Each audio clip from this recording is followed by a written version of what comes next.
Hello मेरे भाई, आज हम लोग पढ़ने जा रहे हैं भोजन ये कहाँ से आता है, खास संगठक और स्रोत। ये जो है क्लास 6 का है, चैप्टर नंबर 1 है साइंस का। पढ़ने जा रहे हैं हम लोग भोजन ये कहाँ से आता है, भोजन कहाँ से आता है और खास संगठक और स्रोत के बारे में हम लोग पढ़ने जा रहे हैं। संगठक क्या होता है? तो भोजन बनाने के लिए हमें कई चीज़ों की आवश्यकताएं होती है, जैसे अच्छी सब्जी, नमक, मसाला, तेल और पानी आदि। इन्हें ही संगठक कहते हैं। यानी संगठक का सीधा परिभाषा है, भोजन बनाने के लिए हम जिन चीज़ों का उपयोग करते हैं उन्हें हम संगठक कहते हैं। जैसे भोजन बनाने के लिए नमक, मसाला, तेल और पानी इत्यादि की ज़रूरत होती है। खाद्य पदार्थ के स्रोत।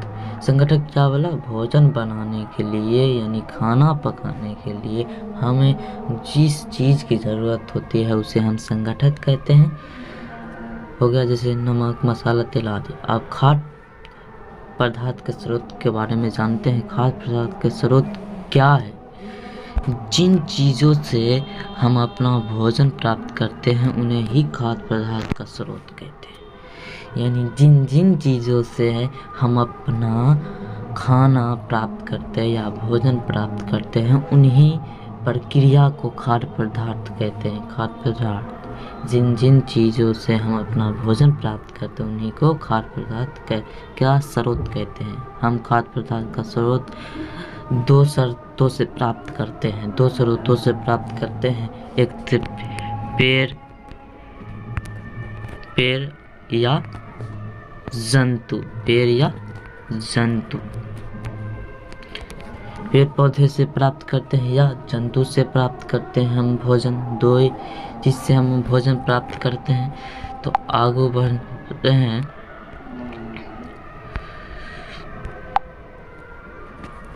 कैमरा किधर कर देते हैं।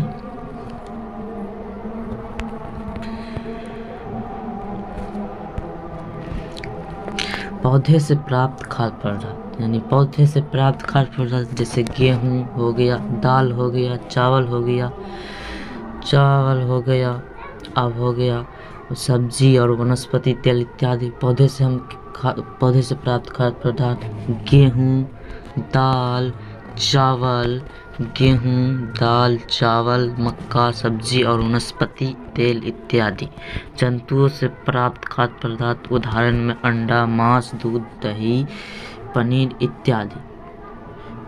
पौधे से हम प्राप्त करते हैं गेहूं, दाल, चावल, मक्का, सब्जी, वनस्पति तेल इत्यादि। और जंतुओं से प्राप्त करते हैं खाद्य पदार्थ अंडा, मांस, दूध, दही, केला, पनीर इत्यादि। केला बोल रहे थे, सॉरी। अब हम लोग पढ़ने जा रहे हैं कच्ची सामग्री के बारे में। तो खाद्य पदार्थ को बनाने के लिए जिन संगठनों का उपयोग किया जाता है, खाद्य पदार्थ का हम उपयोग करते हैं उन्हें कच्ची सामग्री कहते हैं।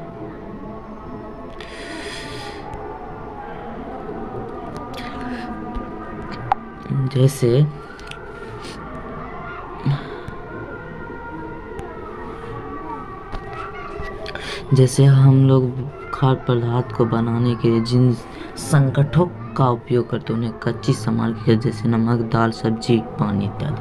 यानी कच्ची सामग्री क्या हो, हम सीधी सी बात बोल रहे हैं आप लोग को। यानी खाना बनाने के लिए हमें खाद्य पदार्थ की ज़रूरत पड़ेगी कि नहीं पड़ेगी? वही खाना पकाने के लिए हमें संगठक किसे कहते हैं? जो भोजन बनाने के लिए जिस चीज़ का उपयोग करते हैं उसे कहते हैं। यानी खाद्य पदार्थ को बनाने के लिए हम संगठक का उपयोग करते हैं, उन्हीं को कच्ची सामग्री कहते हैं। जैसे नमक, दाल हुआ, सब्जी हुआ, पानी, मसाले, सब क्या हुआ? संगठक हुआ। तो कच्ची सामग्री समझ गए आप लोग। आगे बढ़ते हैं।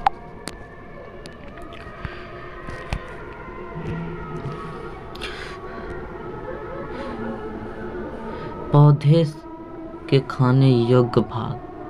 पौधे के खाने योग्य भाग हो गया।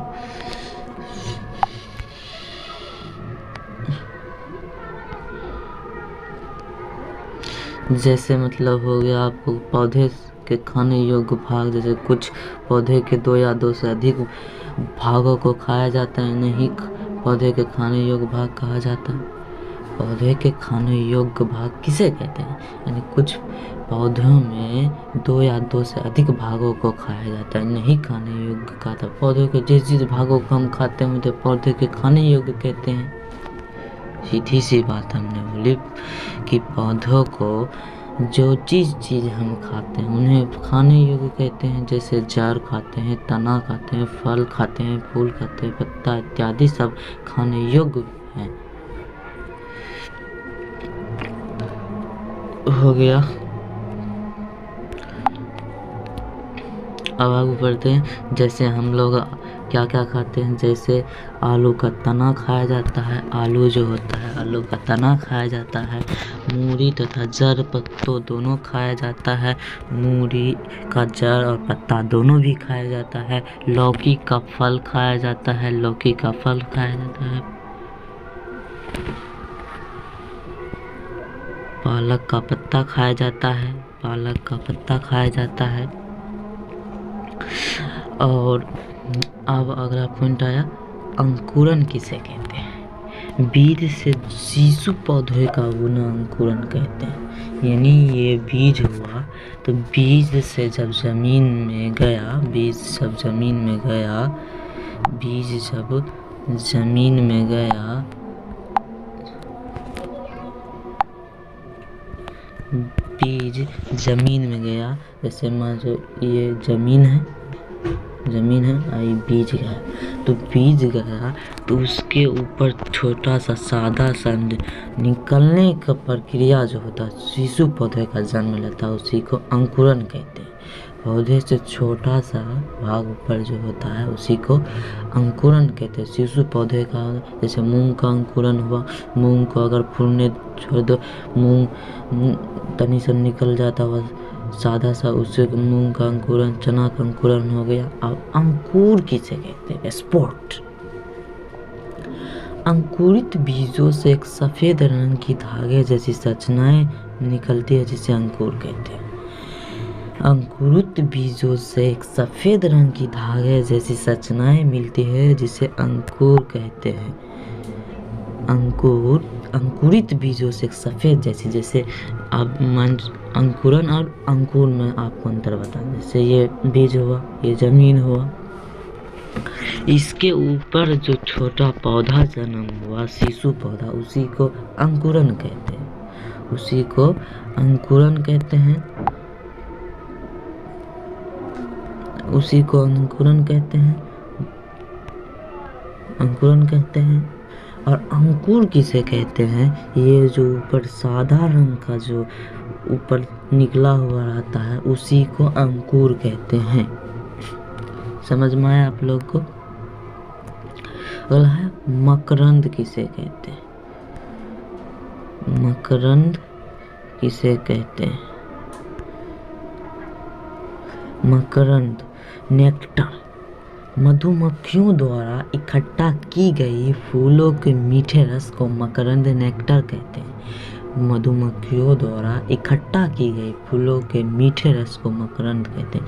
यानी मधुमक्खी जो है उसका जो मतलब इकट्ठा करता है फूल से चूस के मीठे रस को, उसी को मकरंद कहते हैं। जो बाद में क्या बनाता है? शहद बनाता है, जो बाद में शहद का निर्माण करता है। मधुमक्खी मकरंद नेक्टर का भंडारण करती है, क्योंकि फूल और उनका मकरंद वर्ष के कुछ समय में ही उपलब्ध होते हैं, अतः मधुमक्खियाँ इस मकरंद का भंडारण कर लेता है कि पूरे वर्ष उपयोग किया जा सके। यानी मधुमक्खी जो होते हैं वो फूल से क्या करते हैं? जैसे ये फूल है, फूल से मीठे मीठे रस को चूस लेते हैं, मीठे मीठे रस को चूस कर वो अपने एक मकरंद बनाती है, जो बाद में शहद का निर्माण करती है। अब फूल में मीठे रस हमेशा तो रहता नहीं है, इसी कारण वो सोचकर मकरंद का निर्माण कर वो अपने सालों भर खाने के लिए उपयोग करते हैं। हो गया। अब भंडारित शहद को मधुमक्खी भोजन के रूप में प्रयोग करते हैं। हम अभी बताया कि वो सालों भर डाल कर वो अपना भोजन के रूप में प्रयोग करती है सालों भर। खाद्य पदार्थ को ग्रहण करने के आधार पर जंतुओं के प्रकार, यानी खाद्य पदार्थ के ग्रहण करने के आधार पर जंतुओं के प्रकार शाकाहारी, मांसाहारी, शाकाहारी। वे जंतु जो केवल पादप या उत्पाद खाते हैं वे शाकाहारी कहलाते हैं, जैसे गाय, हिरण, भैंस और खरगोश आदि। मांसाहारी वो जंतु जो केवल जंतु या जंतु उत्पाद को खाते हैं उन्हें मांसाहारी कहते हैं। और शाकाहारी वो जंतु जो पादप और जंतु दोनों खाते हैं शाकाहारी कहलाते हैं, जैसे मनुष्य, कौवा इत्यादि। अब यहाँ पर हम बता रहे हैं शाकाहारी, यानी वे जीव या वे जंतु जीव जो पेड़ पौधा से अपना भोजन प्राप्त करते हैं, पेड़ पौधा वाला चीज़ खाते हैं, साग सब्जी खाते हैं, उन्हें शाकाहारी कहते हैं। सीधी सी बात, जो पेड़ पौधे को खाते हैं, पेड़ पौधे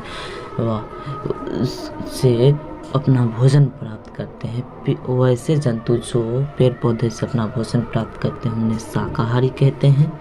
जैसे हो गया गाय देखते हैं आप लोग, सिर्फ पेड़ पौधे से अपना भोजन प्राप्त करते हैं। हिरण, भैंस और खरगोश सभी ये सिर्फ पेड़ पौधे से अपना भोजन प्राप्त करते हैं। मांसाहारी किसे कहते हैं? अब वे जंतु जो केवल मांस खाता है, वे जंतु जो केवल जंतु उत्पाद से, यानी वे जंतु जो केवल जंतु से प्राप्त भोजन को ग्रहण करता है, खाता है, वे जंतु जो केवल जंतु से अपना भोजन प्राप्त करता है, खाता है, उसे मांसाहारी कहते हैं।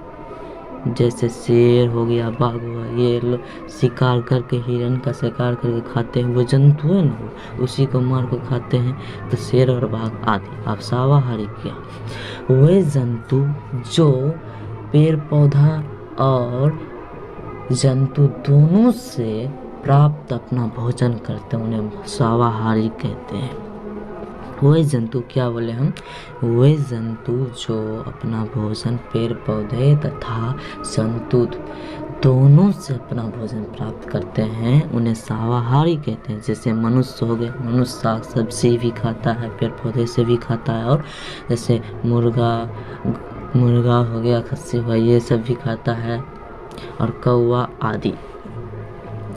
आज हम लोग पढ़े क्लास 6 का चैप्टर नंबर 1 साइंस का कौन सा सब्जेक्ट था?